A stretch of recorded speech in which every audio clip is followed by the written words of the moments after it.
Welcome to Pencils Down, a Finalis podcast. This is a show for listeners wanting to learn more about the ins and outs of the private securities brokerage landscape. Each episode will feature insightful conversations with the world's leading investment bankers, placement agents, capital providers, startup CEOs, and more.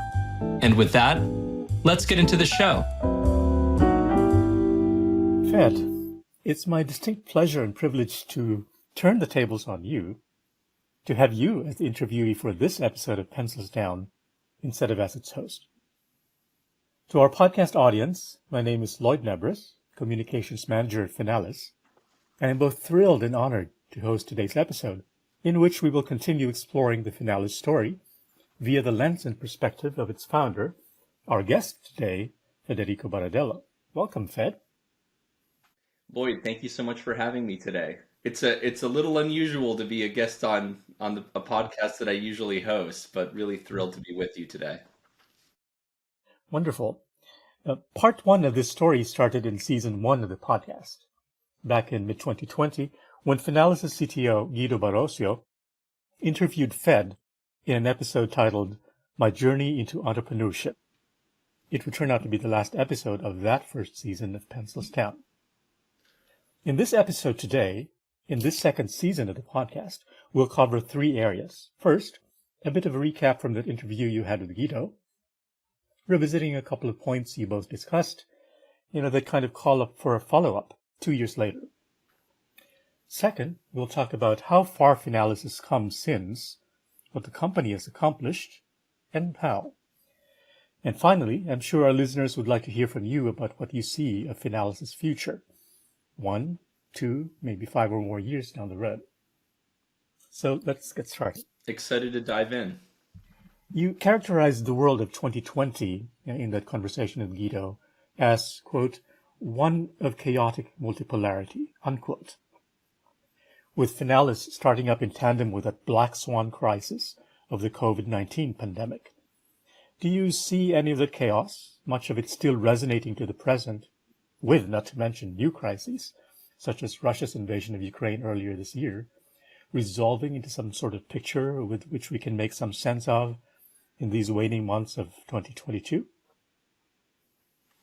It's a really good question, and it's a big question.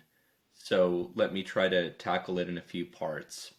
I don't think that over the course of the last 2.5 some years since COVID started, that we are getting to any semblance of what we could consider to be normalcy. And maybe this is in fact a new normal, where you have a confluence of climate-driven calamities, violence and war as a direct consequence of multipolarity, economic uncertainties, and just kind of the winds of change in terms of the global markets have been really dramatic. And I think it almost appears that we're in this kind of continual phase of thrash in many aspects of the world economy, global politics. And one of the things that I think about in the context of Finalis is what that means from a company building perspective. That is to say, how do we think about building a team, building a culture that's resilient to all of those kind of exogenous shocks, while at the same time making sure that the business model itself capitalizes on the opportunities that are generated as a direct consequence of that turmoil or that thrash. Mm-hmm.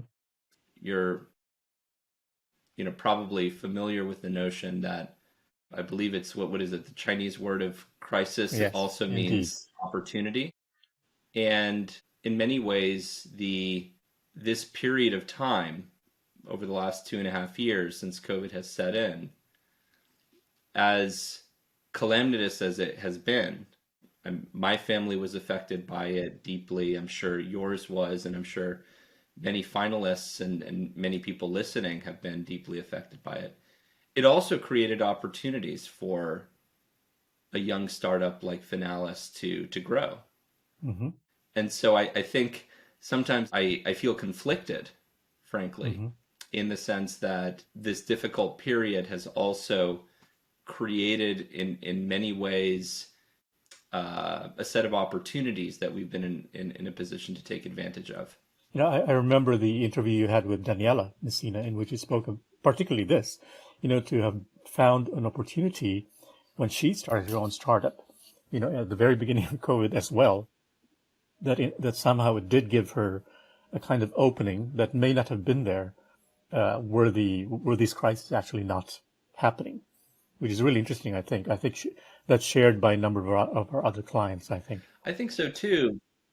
If you're looking to compete as a newcomer in an industry or in a space where there are a number of incumbents, and if those incumbents have been built up and developed processes and strategies around the old way of doing things, then you, as this newcomer, are inherently going to be more nimble, right? A little laser sailboat is much more nimble than a 60-foot yacht, right? Uh, and you're in a position where you can move faster. And we were in a position launching in May of 2020 where we could adapt ourselves to the new reality quite quickly. And that ability to adapt is not quite there for larger and more established companies that were delivering the types of services and solutions that we deliver, and that ended up working out in our favor. And I suspect that's true for many other entrepreneurs that came of age over the last 2.5 years. Yes, and since the company, was virtual in the very beginning, it certainly played into that, that events of that exogenous shock. Um, in that same conversation, Guido, you said it was important for a startup CEO to evolve with the company. How have you done so? What direction or directions has this co-evolution taken? And what for you has been the most illuminating aspect of this evolution? It's a great question. The big evolution for me in the context of being a CEO has been really around learning how and when to let go and to empower other people to do the job that I might have previously done. In the early days of the startup, I was the head of sales, I was the head of finance, I was the head of marketing, I was the head of customer success. There were many functions that I was the general counsel. There were many functions that I was performing kind of simultaneously as we were looking to breathe life into this new business. And you're not going to be able to scale a company very successfully if that's the playbook that you're going to exercise as a CEO as you continue to grow the business. You have to learn how and when to let go. And that is a very difficult balance because as you make those decisions, there are significant implications with respect to culture, with respect to how certain tasks are actually going to be performed. So from time to time, I'll see somebody doing something in the company that may not have been the way I would have done it, but that's okay because by definition, you are empowering other people to perform certain tasks, and you're also leaning on their judgment and their experience and their expertise in order to continue to kind of scale the enterprise and move things forward. And it can be difficult. And then the flip side is also true. Sometimes you empower people and things don't work out. And so I think that has been a learning curve for me, frankly, because the career that I had previous to launching Finalis was as an attorney. And that's the polar opposite because when you're an attorney, you are responsible for every fine detail of a certain deliverable for a client. And I had to get used to this reality where I wasn't going to control every fine detail as it related to growing and scaling Finalis.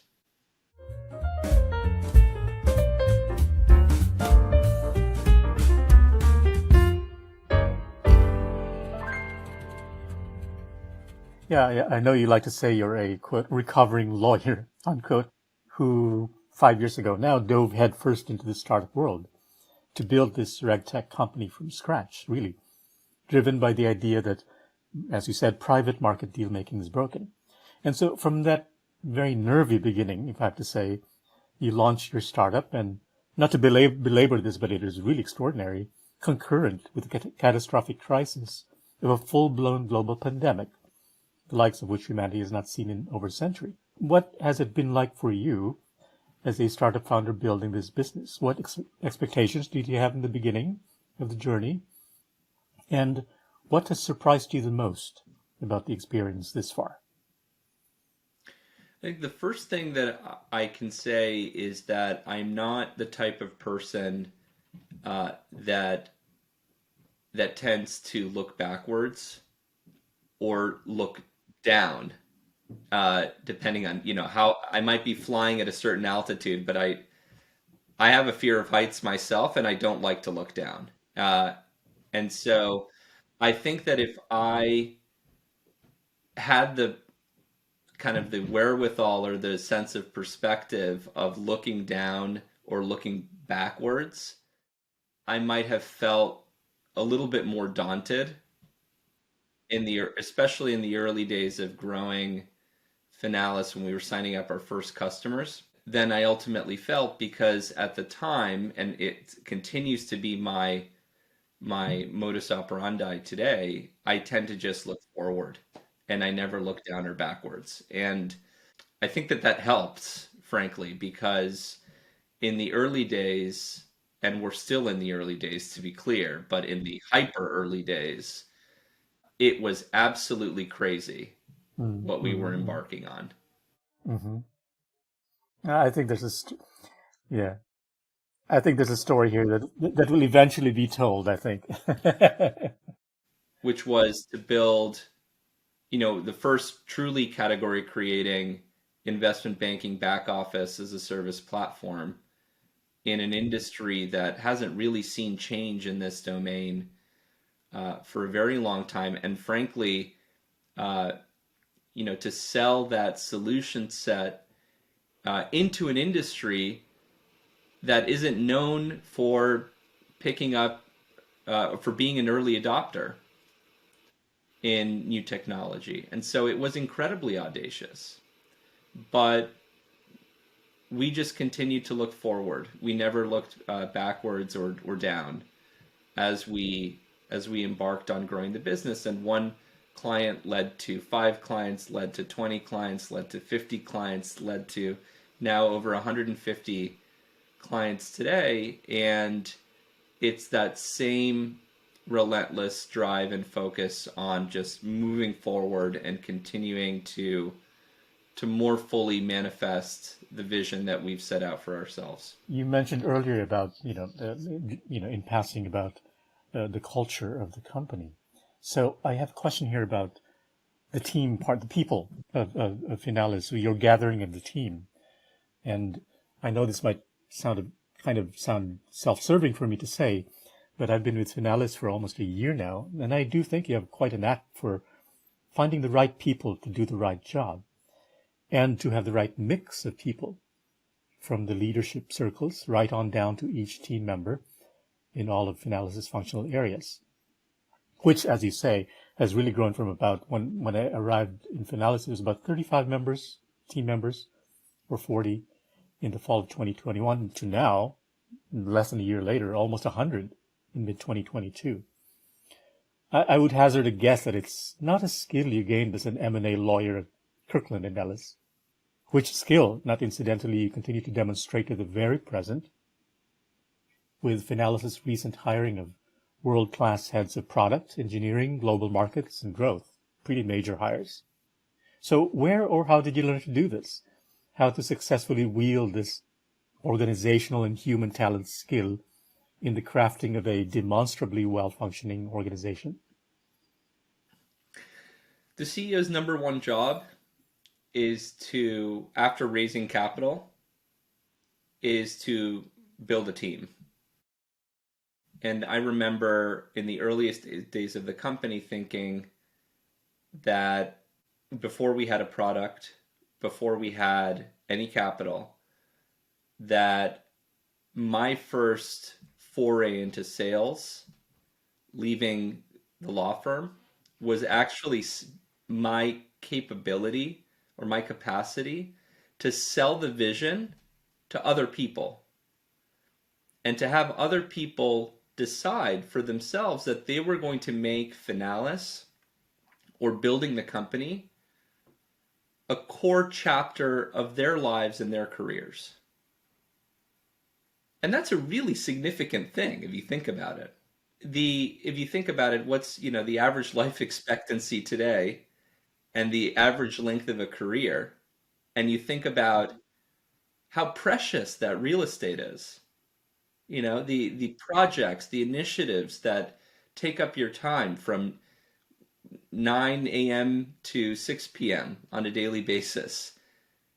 It's a very precious real estate that you're asking somebody to commit to a given initiative. And I thought to myself, even if I don't have a customer, even if there's no product to speak of, and this is just an idea, if I'm able to persuade the value of this vision to other people, then maybe that's indicative of the fact that there's actually an opportunity here, or there's an opportunity for me as a founder to build a company. And I wish I could say that I figured it out from day one, but that's not true. It seems like you have very good intuitions about how to do this. You did it on the fly, essentially.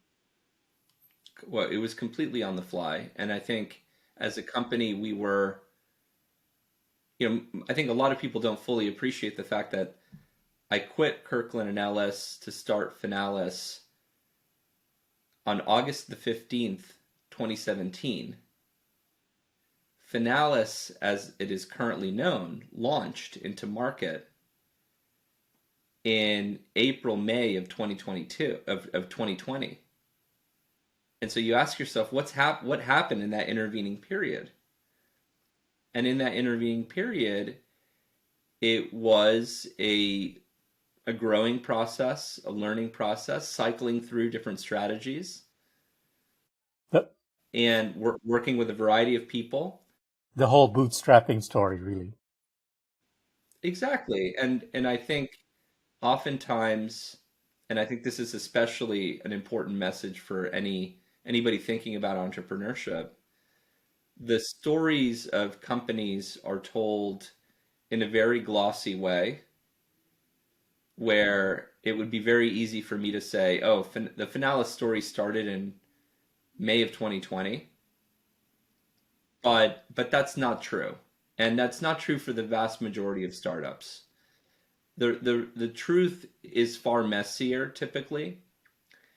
And in my case, as a first-time founder, there were a lot of things I had to unlearn as a lawyer, and a lot of things I had to learn as a budding entrepreneur.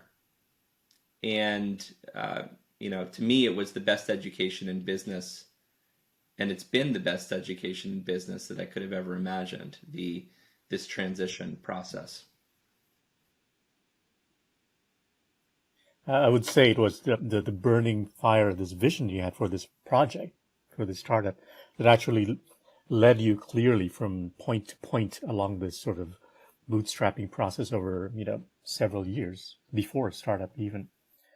So we have finalists from North America and Europe, Asia and South America. Was there intentionality there for you? Was a global multicultural team part of the vision you had for it at the beginning? Or has this characteristic been a happy accident of sorts? I would say it's been a happy accident. And now, in retrospect, I couldn't imagine the company existing in any other way.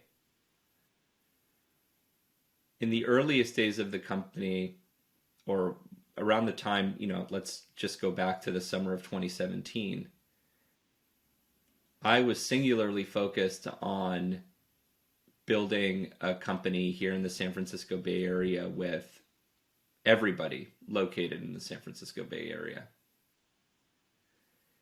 And a variety of things happened. Number one, I had a lot of trouble, and I talked about this in the prior podcast. I had a lot of trouble identifying a technology partner who could work alongside me here in the Bay Area as we started to build out what ultimately became Finalis. I knew I needed a technology partner as an attorney. This was going to be a technology company after all, but I had a lot of trouble identifying the right partner. And even when I did identify somebody who I thought could be the right partner, it was very difficult to sustain that person's interest over a period of time. And so I decided to go back to my roots, which is the fact that my parents are Argentinian immigrants to the United States. And I started looking for a potential technology partner in Argentina. And so it was out of a sense of just pure grit and scrappiness that ultimately. And imagination, I think. Right, but I think in my case, I was fortunate. My dad runs a venture fund in Argentina, so I had an immediate network that I could leverage. And I thought to myself, well, let's give that a try. And it ended up working exceptionally well. And then in the process of, really scaling Finalis in a COVID context, it became just a reality of how we work that, COVID forced everybody back into their homes or their home offices in order to do their work. I previously had pretty strong opinions about the need for people to work out of offices because that was the culture that I came from within the law firm. But I started to see the benefits, very significant benefits from a talent perspective, because now the only real limiting factor for a startup like Finalis in identifying and acquiring great talent is time zones, if even that. And it dramatically increased the types of folks that we could reach out to and explore their interest in joining Finalis, where we weren't necessarily just limited by any one geography. And so that has become actually, I think, a huge element of the company's success from a talent acquisition perspective. I think the other thing that I would say about talent is that the analogy I think about is that it's like you're building an orchestra or a sports team. And I think something that I've always appreciated is variety and diversity. And I derive a huge amount of personal and professional satisfaction from bringing people together. I always have. And the opportunity to, build this amazing sports team where you're taking care of your defense, you've got your goalies, you've got your midfielders, your forwards, I think is, for me, just a really fun aspect of the job.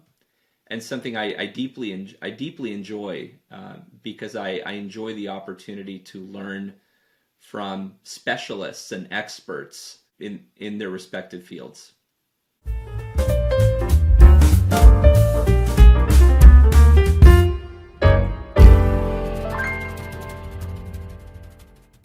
From the beginning, you characterized Finalis' ultimate goal this way.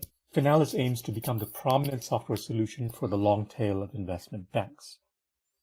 This long tail is comprised of boutique investment banks, from one-person firms to those with around a dozen or so bankers or more, comprising the industry's lower middle market, which, by the way, according to Investorpedia's latest assessment, has an annual revenue of more than $10 trillion, which totally blows my mind. That's quite an addressable market. So with just under 2 years under its belt, how far along would you say Finalis has come towards this lofty goal of becoming the prominent software solution for this long tail? If the vision were a 100-story building, I think we're on the second or third floor. Not far along. I think we validated some very important things, but I think we're still in the very early days of manifesting our massive disruptive purpose of becoming the world's largest deal-making platform. And so one of the things that really excites me is all of the opportunity ahead of us. One of our investors told us not long ago, they said, it's interesting, and this is an investor that returned and made an investment more recently, but has kind of consistently made investments into Finalis over the past number of years. They said, it's interesting, Finalis is one of the few companies in our portfolio of companies where the deeper it gets into solving its problems for its customers, the more market opportunity it finds. And I don't know if you sense that Lloyd, in the context of our capital market strategy, our new lines of business, on the compliance side of things, but we're constantly. Absolutely. These days, it's like, seeing mushrooms sprout from the forest floor. I think our big challenge is focus, because there's so much opportunity in front of us. And I just feel, in other words, maybe the building is more than 100 stories, right? It keeps getting bigger. And so that to me is incredibly exciting, because ultimately what this means, building the world's largest deal-making platform, what does that mean in practice? It means democratizing access to the private markets. And I'm sure you have stories that you could paint to small business owners in your own family background. I know that I do. My grandparents were dry cleaners in rural Argentina. And it was through the sale of their dry cleaning business that they were able to support my dad and my uncle through college. And how did they sell it? Well, they sold it in the private markets. The dry cleaning business was not a publicly listed company. And this is how wealth can get created for many families. And so, I think sometimes it's easy to lose sight of that reality. And ultimately, what we're focused on is democratizing access to the private markets. We have a very nuanced approach with respect to how we do that, because our primary focus here is on making it easy for any experienced banker to set up their own investment bank on the basis of Finalis' infrastructure. So that democratization from our perspective has to start with delivering the best capabilities, the best leverage value possible to investment bankers, placement agents, and independent deal makers, not just in the United States, but around the world.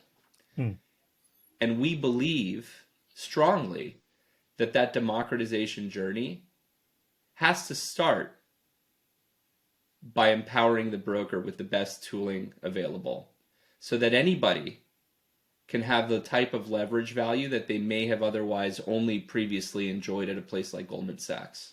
You're basically talking about our clients, the banker clients in Finalis' platform. is what have you learned about the industry in writ large from our clients specifically? Has this informed the way forward for Finalis from a strategic standpoint? I think Finalis plays into a number of trends that were already happening prior to COVID and probably have been accelerated by COVID. One of those trends, which I'm sure you're very familiar with, is the gig economy. Mm-hmm. There's also a demographic, or not demographic, but a generational preference shift in favor of more autonomy, more creativity, and more ownership in people's careers. So I think for those two industry agnostic reasons alone, Mm-hmm. Finalis is really focused on solving the right problems because we want to make it easy for anybody to build and scale their own investment banking platform, their own M&A brokerage, their own placement agency. And that in and of itself is a really disruptive concept. On the flip side, there are also very significant industry-specific trends that have been playing out. And probably the most significant is the fact that private market deal volumes have exploded over the last 20 years. They've grown more than 10x CAGR. And the driver of that growth is growth in the lower middle market. So basically smaller transactions. Mm-hmm. And those smaller transactions, by definition, aren't going to be interesting transactions for an investment banker at a place like Goldman Sachs or Deutsche Bank. Mm-hmm. And the reason why is because they're relatively high fixed costs for an investment bank to support a given transaction, irrespective of its size. And as a direct consequence of that, those larger banks have tended to enforce pretty high fee minimums.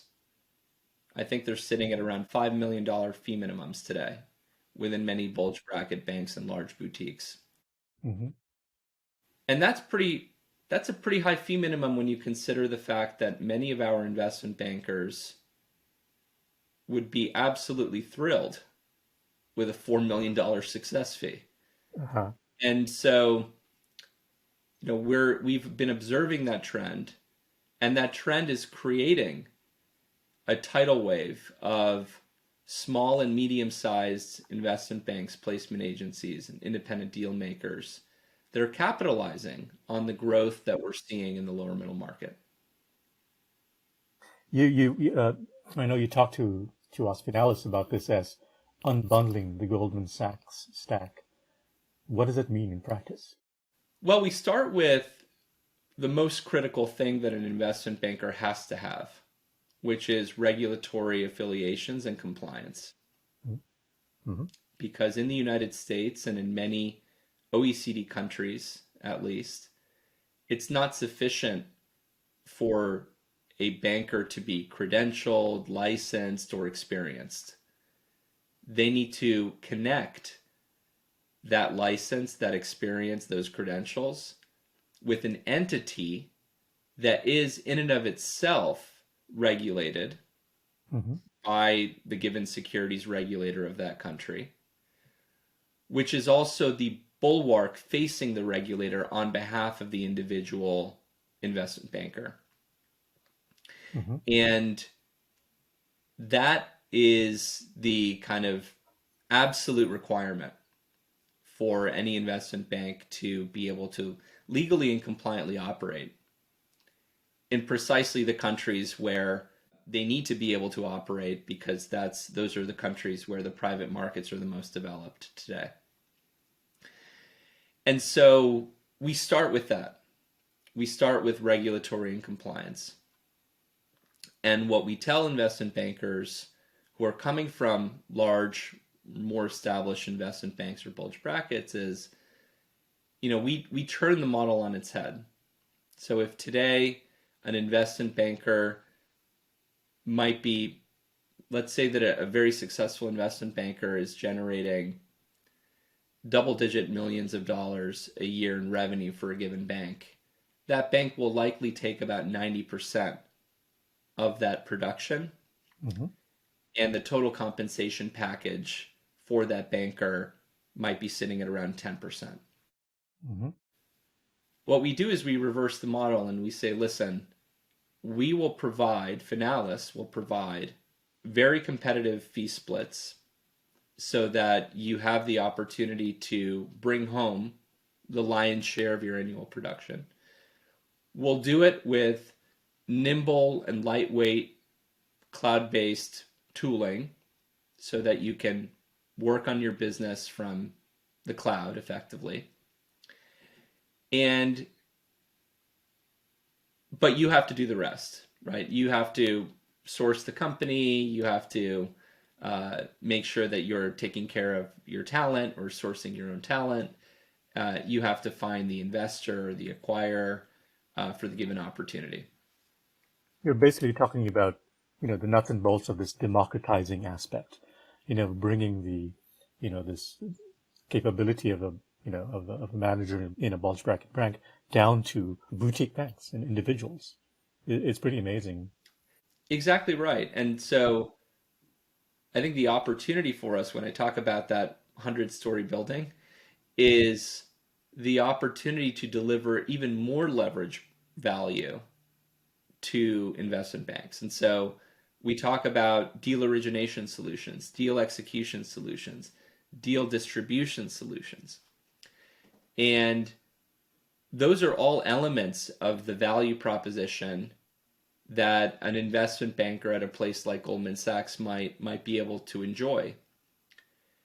The way that we approach it, though, is by unlocking the network effects that we are starting to generate within the platform itself, so that it's not necessarily Finalis that's delivering the deal origination, the distribution, or the execution support directly, but rather that the platform is facilitating access to those types of solutions. And so it's not just an unbundling of the Goldman Sachs desk fee model, it's also an unbundling of a social media platform like LinkedIn, where we're actually building a network that is fundamentally focused on this whole notion of digitizing private market deal execution and democratizing access to the private capital markets, because it's coalescing so many different stakeholders in that ecosystem.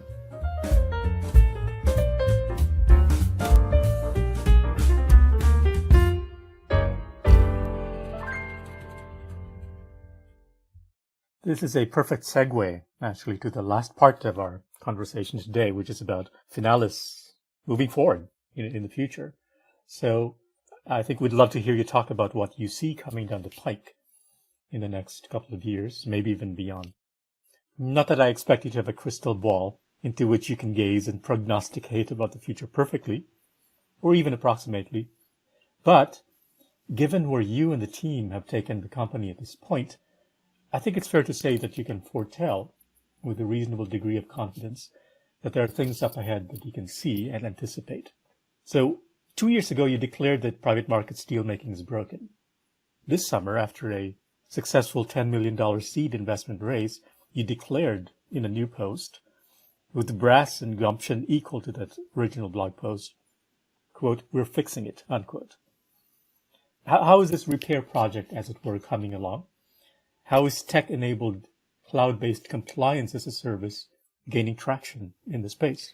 It's a good question. Our number one focus over the next easily couple of years is on our capacity to scale the trust layer, as I call it. What does it mean to scale the trust layer, you might ask? We see a tremendous opportunity in raising the standard of compliance writ large in the private capital markets. And we think that Finalis can be a very critical protagonist in delivering that raising of the bar in this industry. I often say that there's a lot of bad takes in the compliance world.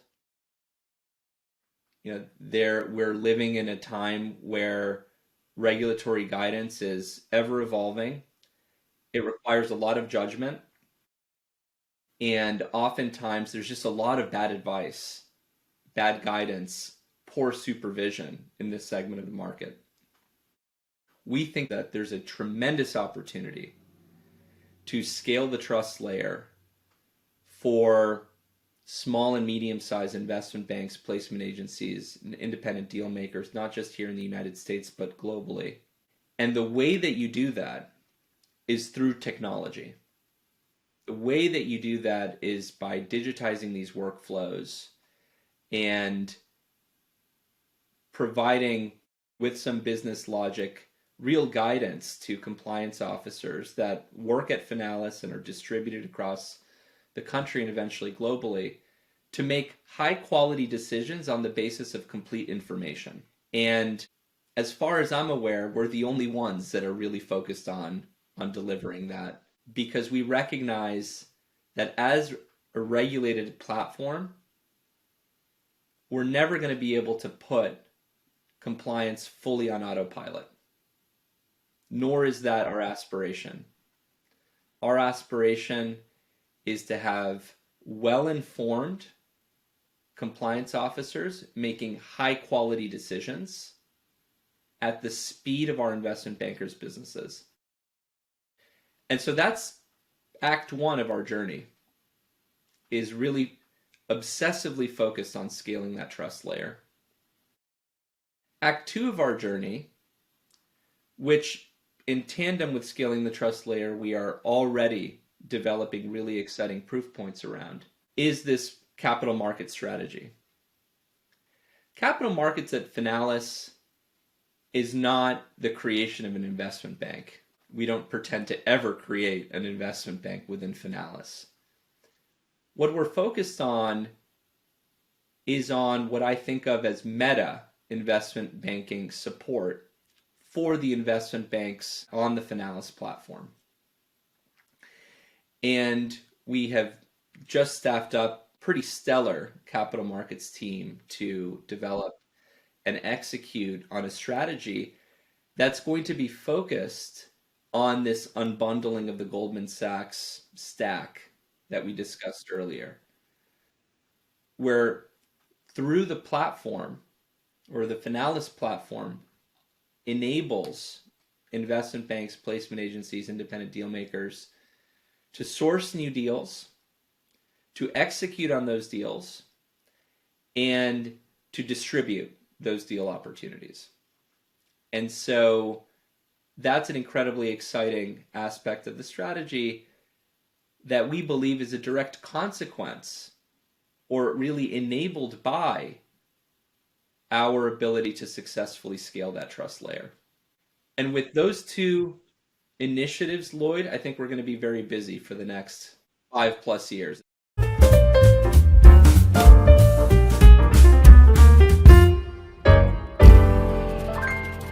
Well, the vision here is just breathtaking. I think I may be biased as a participant in it, but I'm 100% certain that any objective observer of all that you at Finalis have been doing these past 2 years since launch would come to the same conclusion. To say that the 150 investment banks and 220 registered representatives now on Finalis' rapidly growing platform is a validation of this business would be to understate things greatly, I think. And from my perch as an observer of your amazing adventure, as well as your colleague, this has been an extraordinarily eventful 2 years for you in Finalis, Fed, in so many ways. Have you had the time to reflect on it all, on what it means? What is the beating heart of the Finalis story and the soul of it? As I mentioned earlier, I don't tend to spend a lot of time looking backwards or looking down. I think we've done a fair amount of reflection over the past few minutes. I do think that it is extraordinary. And I think what makes it all the more extraordinary is the opportunity to work alongside so many talented people from whom I'm learning new things every single day. And that's a pretty special thing in a career, to have that chance, in the mission of building something quite as audacious as what Finalis is building.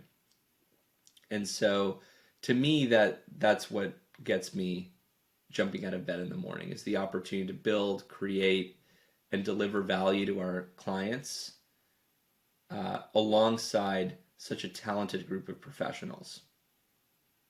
Well, Fed, this has been a singularly remarkable discussion. I think thank you so much for spending this time in conversation with us and for sharing your story and Finalis' story with our podcast audience. I think the next chapter of this story is still down the road a ways, but I have a feeling it won't take another 2 years for the telling of it to arrive for our listeners and friends. I, for one, am cinching up my seatbelt tighter for the ride to come, privileged as I am to be on it with you and the rest of Team Finalis. So until then... Thank you so much, Lloyd. It was a pleasure to be with you today. Finalis is a broker-dealer platform with everything that M&A advisors, investment bankers, and placement agents need to succeed. We deliver a broker-in-a-box regulatory affiliation solution, replete with tech-enabled compliance, research and analytics, deal lifecycle management tools, and a first-of-its-kind deal marketplace. Learn more at www.finalis.com. You've been listening to Pencils Down, a Finalis podcast. Keep connected with us by subscribing to the show on your favorite podcast player. If you like what you've heard, please rate the show. That helps us keep covering the latest in the private securities brokerage landscape. Thanks for listening. Until next time.